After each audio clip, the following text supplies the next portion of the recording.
ओम नमो भगवते वासुदेवाय। साधकों, हम श्रीमद् भगवद गीता के 15वें अध्याय पुरुषोत्तम योग का श्रवण कर रहे हैं और श्लोक संख्या 12 तक सुन चुके हैं। आज हम श्लोक संख्या 13 में सुनेंगे। देखिए 12 में क्या था, भगवान कह रहे हैं कि ये आप जो भी तेज देख रहे हो, सूर्य चंद्र आदि में, ये सब क्या, ये मेरा ही तेज है। कह रहे सूरज में, चंद्रमा में, अग्नि में, जो भी आप ये तेज देख रहे हो, ये सारा मेरा ही है। मेरे से ही यह चीज़ें सब प्रकाशित हो रही हैं। अब देखिए श्लोक संख्या 13 में कहते हैं कि मैं ही पृथ्वी में प्रविष्ट होकर हर प्राणी में हूँ, हर जीव में हूँ, हर जड़ चीज़ में हूँ, हर चेतन चीज़ में हूँ। कह रहे ये सारी चीज़ें मेरे ही प्रकाश से प्रकाशित हो रही हैं। और जो ये प्रकृति में रस प्रदान करता है, वो रस रूप चंद्रमा भी मैं ही हूँ, जो इन औषधियों को हष्ट पुष्ट करता है। तो आइए श्लोक संख्या 13 में देखते क्या है। गामा विश्य च भूतानि धारयाम्यहम ओजसा पुष्पाणि चौषधि सर्वाः सोमो भूत्वा रसात्मक है। गाम होता है लोक। कह रहे इस पृथ्वी लोक में प्रविश्य आविश्य प्रवेश करके भूतानी सभी जीवों को मैं धारयामी धारण करता हूँ, ओजसा अपनी शक्ति से। भगवान कहते हैं कि सब लोकों में प्रवेश करके मैं अपनी शक्ति से इन सब को धारण करता हूँ। फिर मैं क्या करता हूँ, धारण तो कर लिया, फिर पुष्पाणि इनका पोषण करता हूँ, औषधि, फिर कह रहे वनस्पतियों का भी, प्राणियों का भी पोषण, वनस्पतियों का भी पोषण, सर्वाः सभी, सोमो भूत्वा, चंद्रमा बनकर रसात्मक है। इन सब चीज़ों को मैं रस प्रदान करता हूँ। भगवान कह रहे हैं कि मैं ही इस प्रत्येक लोक में प्रवेश करता हूँ। मेरी शक्ति से ही ये सारी चीज़ें अपने अपने कक्ष में, अपने अपने लोक में स्थित रहती हैं। और मैं चंद्रमा बनकर सभी वनस्पतियों को जीवन में रस प्रदान करता हूँ। देखिए क्या है, भगवान सारे लोकों में अपनी शक्ति को, अपनी शक्ति से ही उन्हें चलायमान रखते।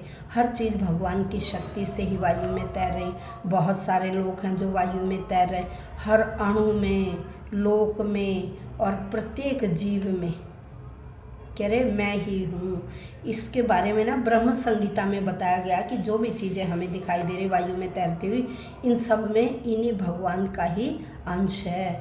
छोटी से छोटी चीज़, सूक्ष्म से सूक्ष्म अणु में भी भगवान प्रवेश करते हैं और उनके प्रवेश करने से ये सारी चीज़ें हमें सही दिखती। देखिए जब हमारे शरीर में आत्मा है तो ये शरीर क्या है, ये जीवित है। जब इसमें से आत्मा निकल जाती है, देखिए जब हम पानी में जाते हैं तो भारी है, हम डूब भी सकते हैं, लेकिन जब इस शरीर में से आत्मा निकल जाती है तो ये शरीर बड़ा हल्का हो जाता है, तब ये पानी के ऊपर तैरता है। तो ऐसे ही क्या है कि जब इसमें से ये आत्मा निकल जाती है तो ये शरीर पानी में डूब जाता है, फिर सड़ भी जाता है। सड़ने के बाद क्या है, पानी के ऊपर तैरता है। ऐसे ही जो सारे लोक हैं, सारे जो लोक हैं वो शून्य है। ये क्या है जो हमें दिखाई देता है, ये खाली चीज़ क्या, शून्य। सारे लोग इस शून्य में तैर रहे हैं और इन सब में भगवान की वह परम शक्ति है। इन सब में परम शक्ति। अब भगवान इन सब चीज़ों में प्रवेश करते हैं और प्रवेश करने के बाद उनकी जो शक्ति है वही इन सारे लोगों को थामे रहती, मुट्ठी में थामे रहती है। जैसे हम मुट्ठी में कोई चीज़ ले लेते हैं, वो गिर नहीं पाती, मुट्ठी उसको थाम लेती है। ऐसे ही भगवान भी इन सारे लोगों को अपनी मुट्ठी में थामे रखते हैं और किसी प्रकार का डर नहीं रहता बंद मुट्ठी में कि वो चीज़ उससे गिर जाए। तो भगवान भी इसी तरह से मुट्ठी में इन सब चीज़ों को बंद कर लेते हैं। और अगर गिरने का भय होगा तो क्या होगा, वो चीज़ वायु में तैरेगी। इसलिए भगवान के विराट रूप की मुट्ठी में हम सब, ये सारे लोग भगवान की विराट रूपी मुट्ठी में बंधे हुए हैं। यदि ऐसा न हो तो ये सारी चीज़ें वायु में तैरती रहेंगी। जैसे वायु में धूल के कण तैरते हैं ना, तो ऐसे ही यह सारी चीज़ें वायु में तैरती रहेंगी।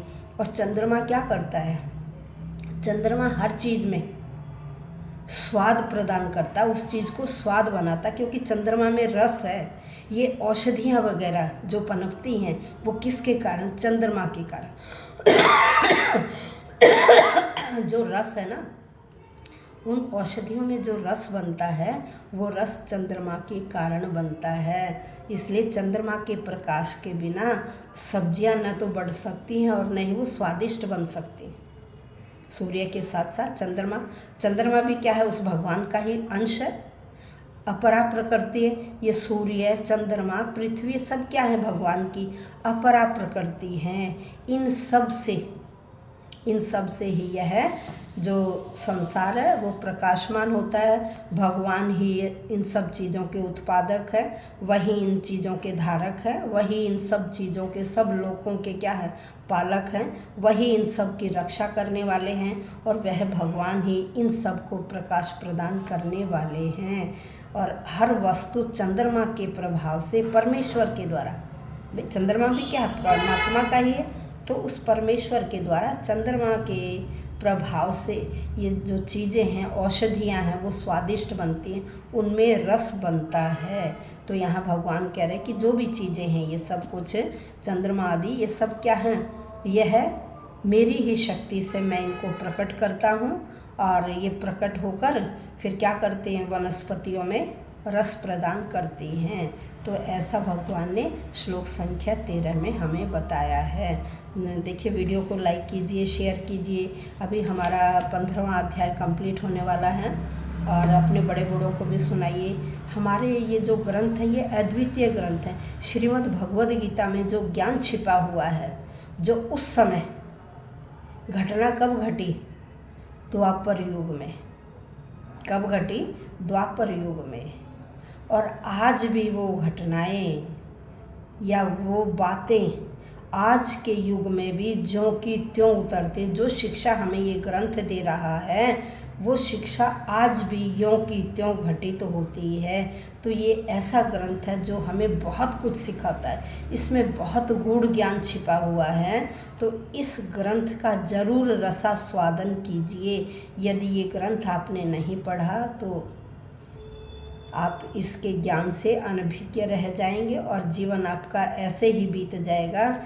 इसलिए श्रीमद् भगवद गीता के ज्ञान का दर्शन अवश्य कीजिए, इसके रस का स्वादन अवश्य कीजिए।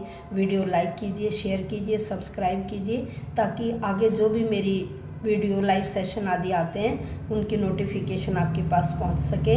और आप ज्योतिष से रिलेटेड भी यदि कुछ जानना चाहते हैं तो प्रतिदिन का, अगर आपने सब्सक्राइब किया है चैनल, तो आप लाइव सेशन देख सकते हो। और लाइव सेशन अगर उस समय ज्वाइन नहीं कर पाते तो आप बाद में देख सकते हो। आप अपनी जन्म कुंडली का विश्लेषण स्वयं कर पाओगे। और यदि मेरे से बनवाना चाहते हैं या कुछ प्रेडिक्शन चाहते हैं या किसी क्वेरी का आंसर जानना चाहते हैं तो मेरे व्हाट्सएप नंबर पर आप कांटेक्ट कर सकते हैं। वहाँ आपको बता दिया जाएगा कि क्या करना है क्या नहीं। व्हाट्सएप नंबर है 7428809446। धन्यवाद।